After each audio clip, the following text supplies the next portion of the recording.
रत्नैकल्पितमासनं हिमजलैः स्नानं च दिव्याम्बरम् नानारत्नविभूषितं मृगमदामोदाङ्कितं चन्दनं जातीचम्पकबिल्वपत्ररचितं पुष्पं च धूपं तथा दीपं देवदयानिधे पशुपते हृत्कल्पितं गृह्यताम् चम्पकबिल्वपत्ररचितं पुष्पं च धूपं तथा दीपं देवदयानिधे पशुपते हृत्कल्पितं गृह्यताम्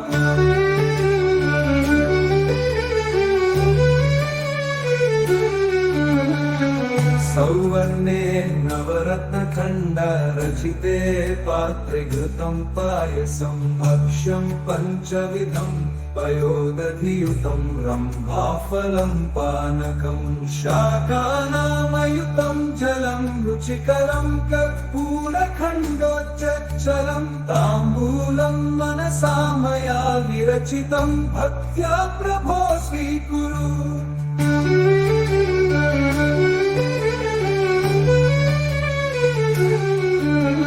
सत्रं चामरयोर्युगं व्यजनकं चादर्शकं निर्मलं वीणाभेरिमृदङ्गकाहलकलागीतं च नृत्यं तथा साष्टाङ्गं प्रणतिस्तुतिः बहुविधा एतत्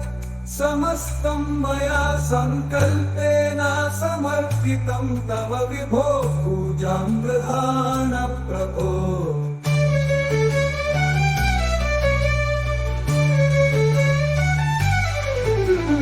आत्मा त्वं गिरिजामति सहचरा प्राणा शरीरं गृहं पूजा ते विषयोपभोग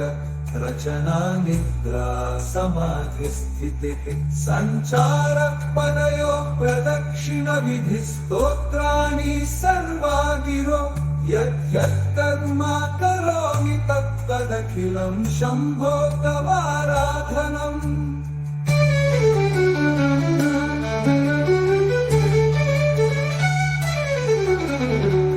करचरणकृतं वाक्कायजं कर्मजं वा श्रवणनयनजं वा मानसं वा पराधं विहितमविहितं वा सर्वमेतत् क्षमस्व जय जय करुणाब्धे श्रीमहादेव शम्भो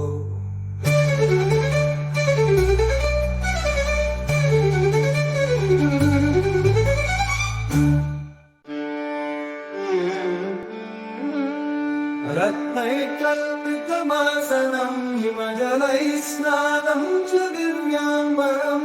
नानारत्नविभूषितं मृगमदामोदाङ्कितं चन्दनं जातीचम्पकबिल्वपत्ररचितं पुष्पं च धूपं तथा दीपं देवदयानिधे पशुपते हृत्कल्पितं गृह्यताम् चम्पकबिल्वपत्ररचितं पुष्पं च धूपं तथा दीपं देवदयानिधे पशुपते हृत्कल्पितं गृह्यताम्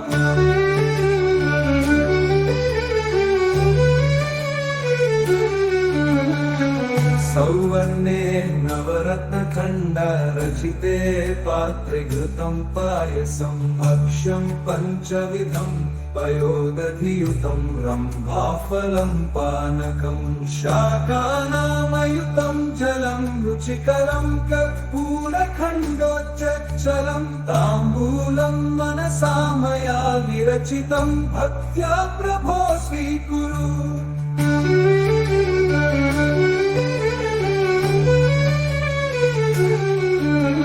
सत्रं चामरयोर्युगं व्यजनकं चादर्शकं निर्मलं वीणाभेरिमृदङ्गकाहलकलागीतं च नृत्यं तथा साष्टाङ्गं प्रणतिस्तुतिः बहुविधा एतत् समस्तं मया सङ्कल्पेन समर्पितं समर्पितं तव विभो पूजां गृहाण प्रभो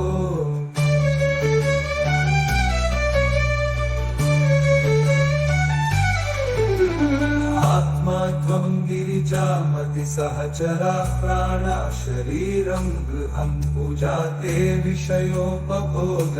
रचना निद्रा समाधिस्थितिः सञ्चारपरयो प्रदक्षिण विधि स्तोत्राणि सर्वा गिरो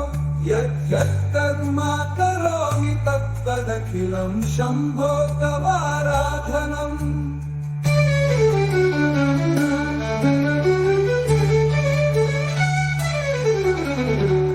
करचरणकृतं वाक्कायजं कर्मजं वा श्रवणनयनजं वा मानसं वा पराधम् विहितमविहितं वा सर्वमेतत् क्षमस्व जय जय करुणाब्धे श्रीमहादेव शम्भो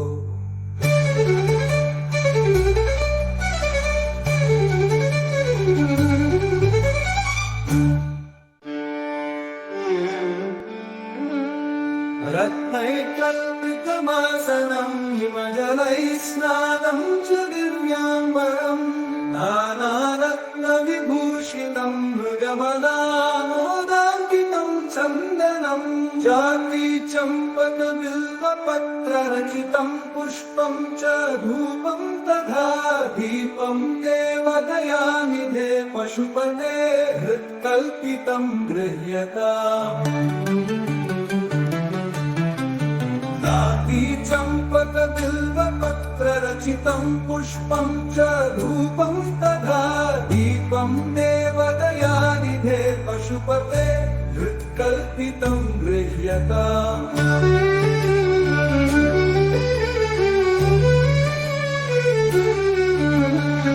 सौवर्णे नवरत्नखण्डरचिते पात्रे घृतं पायसं भक्ष्यं पञ्चविधं पयोदधियुतं रम्भाफलं पानकं शाकानामयुतं जलं रुचिकरं कर्पूरखण्डोच्चलं ताम्बूलं मनसा मया विरचितं भक्त्या प्रभो स्वीकुरु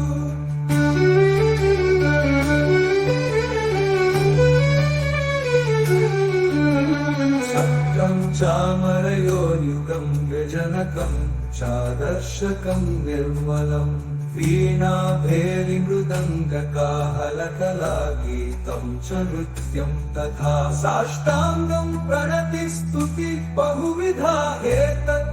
समस्तं मया सङ्कल्पेन समर्पितं तव विभो पूजां गृहाण प्रभो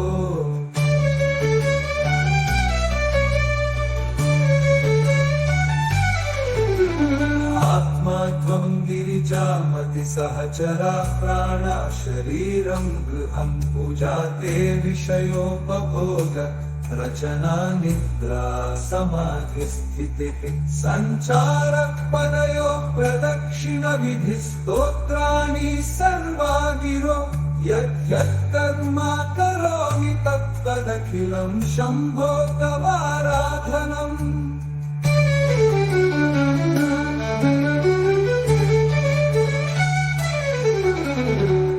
करचरणकृतं वाक्कायजं कर्मजं वा श्रवणनयनजं वा मानसं वा पराधम् विहितमविहितं वा सर्वमेतत् क्षमस्व जय जय करुणाब्धे श्रीमहादेव शम्भो